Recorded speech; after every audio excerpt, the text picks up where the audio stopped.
अस्सलाम वालेकुम। Loose talk के साथ अनवर मकसूद आपकी खिदमत में।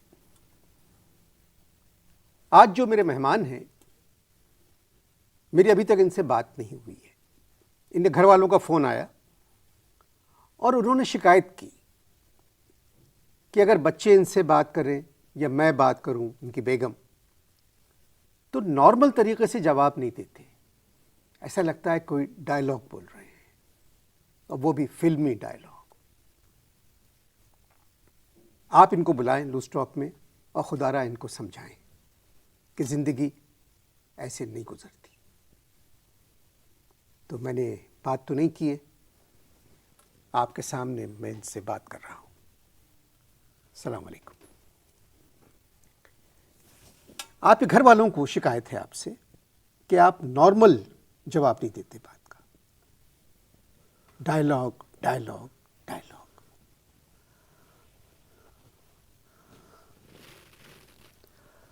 सारी जिंदगी नॉर्मल बात करने की कोशिश की है दोस्त।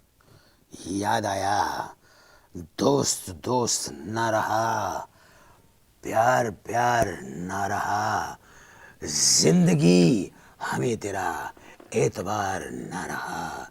इस जालिम समाज को देखो, इस जालिम समाज को देखो कि ये मुसीबतों की खिड़कियां और उलझनों के किवाड़ हमारे दिल और दिमाग के बरामदे में ऐसे खोलते हैं जैसे कोई मासूम बच्चा टॉफ़ी का डब्बा खोलता है। टॉफ़ियाँ कुछ तो बाहर गिर जाती हैं, और जो टॉफ़ियाँ बाहर गिर जाती हैं उनको बच्चा खा लेता है, डब्बा बंद कर देता है।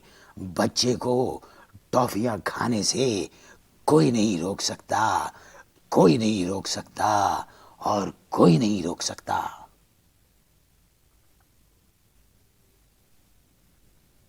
क्या हुआ, तुम्हें सख्ता पड़ गया है या तुम पे फालिज का अटैक हुआ है? खामोश क्यों बैठे हो? बात करो मुझसे, आंखों में आंखें डालो और मुझसे पूछो कि मैं क्या हूं। मैंने एक बहुत सीधा सादा सवाल किया था तुमसे, माफ़ कीजिएगा आपसे। इतना तकलीफ दे जवाब देने की क्या ज़रूरत थी? एक बात मेरी याद रखना लोगों, मेरी बात। जिस तरह एक गरीब के होटल की कढ़ाई में आलू भरे समोसे हर वक्त तैयार मिलते हैं, बिल्कुल उसी तरह से मेरे जहन की कढ़ाई में भी दुख भरे जवाबात जो हैं हर वक्त तैयार रहते हैं। ऐ लोगों, ये बात याद रखना कि तुम मुझे मार सकते हो मगर मुझे हरा नहीं सकते। पाकिस्तान जिंदाबाद। तुमसे मिले हुए मुझे 5 मिनट हुए, कुल 5 मिनट हुए, और तुमने मुझे उलझन में डाल दिया है। जिन लोगों के साथ तुम जिंदगी गुजार रहे हो उनका क्या हाल होता होगा? किस हाल में होंगे वो लोग? किन लोगों की बात करते हो शीतल? किन लोगों की बात करते हो शीतल? किन लोगों की बात करते हो? एक बात मेरी याद रखना शीतल, जिस तरह से लालटेन की रोशनी में हर लड़की खूबसूरत नजर आती है, और जिस तरह से समंदर में से जब कोई मछली निकलती है और किनारे पर आकर तड़पती है, उसे तड़पना होता है, और ठीक उसी जगह पर वो तड़पेगी जहां पर वो गिरती है। तड़पना उसका मुकद्दर है शीतल, तड़पना उसका मुकद्दर है। और जिस तरह से जब एक झींगर एक महंगे ड्राइंग रूम में जब चलता चला जाता है, तो उसे इस बात का एहसास होता है कि अब से थोड़ी देर बाद कोई महंगा जूता आके उसके वजूद को कुचल देगा, ख़त्म कर देगा उसके वजूद को, और फिर उसी घर का कोई मकीन जो है एक छोटा सा अखबार का टुकड़ा लेकर उसके वजूद को समेट कर खिड़की से ले जाके बाहर फेंक देगा। मैं भी अपने आप को एक झींगर समझता हूँ। हर तरफ से मुझे जूते पड़ रहे हैं, ऐ बेटा, हर तरफ से मुझे जूते पड़ रहे हैं, लेकिन न जाने क्यों शीतल में जिंदा हूँ। कुछ समझ में नहीं आता कि मैं क्यों जिंदा हूँ शीतल, मैं क्यों जिंदा हूँ। तुम किसी नफ्सियाती डॉक्टर को दिखाओ, जाके चेकअप कराओ अपना। एक बात तुम्हें बताना चाहता हूं मैं, और सुनना मेरी बात को ध्यान से। ध्यान से सुनना मेरी बात को। जो लोग मुझे पागल कहते हैं वो खुद पागल हैं, जानते हो, वो खुद पागल हैं। मैं जिंदगी के समंदर में चप्पू चला रहा हूं, एक भी ईमानदार झींगा समंदर में नहीं है। किसी मछली में कोई इत्तेहाद बाकी नहीं रहा है। छोटी मछलियों को बड़ी मछलियां खा रही हैं। मुंह ऊपर करके मेरी बात सुनो। जो मैं कह रहा हूं वो फलसफा है कि हर बड़ी मछली छोटी मछली को खा रही है।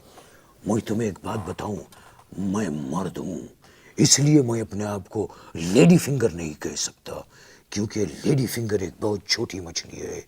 मैं भी एक छोटा सा इंसान हूं और मैं इस उलझन में गिरफ्तार नहीं होना चाहता हूं। जब तक मैं इससे निपटता हूं। मैं समझ गया तुम ब्रेक लोगे। आप इश्तहार देखिए। थोड़ी सी मुश्किल में हूं मैं। इश्तहारात जब तक थे, जब तक तुम चुप रहे, अब मुझे फिर तुमसे बात करना है। आप मेरी एक बात सुने। सवाल ये उठता है जज साहब, मैं तुम्हारी बात क्यों सुनूं? जवाब दीजिए ना, मैं आपकी बात क्यों सुनूं? मैं गरीब आदमी हूँ। जब गरीब आदमी की कोई नहीं सुनता तो मैं तुम्हारी बात क्यों सुनूं लल्लू? देखो एक बात, ये आपने लल्लू किसको कहा है? मैंने लल्लू अपने आप को कहा है। जज लल्लू कैसे हो सकते हैं?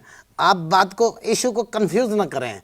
तो मैं ये कह रहा था कि मैं गरीब आदमी हूँ। गरीब आदमी की जब कोई नहीं सुनता तो मैं तुम्हारी क्यों सुनूं? बात यह है कि मैं अपनी ज़िंदगी को एक ऐसे गमले की मानंद समझता हूँ जिसके तमाम फूल मुरझा चुके हैं, और मेरी ज़िंदगी एक ऐसी खाद बन गई है जो घर के बाहर पड़ी हुई है, जिसमें कुछ नहीं उग रहा है। जज साहब, मैं उगना चाहता हूँ, मुझे उगने दीजिए।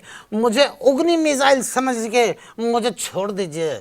मुझे छोड़िए ना, मुझे छोड़िए ना। मैं ऊपर जाना चाहता हूँ, मैं ऊपर जाना चाहता हूँ। तुझे ढीठ का मतलब मालूम है? जानी, मैं इस माशरे की ढीठ से ढीठ बजाना चाहता हूँ। मैंने ईंट का मतलब नहीं पूछा है, ढीठ। कयामत की निशानी है। एक ढीठ दूसरे ढीठ से पूछ रहा है कि ढीठ का मतलब क्या है। तुम्हें कहो ना, बोलो ना ढीठ।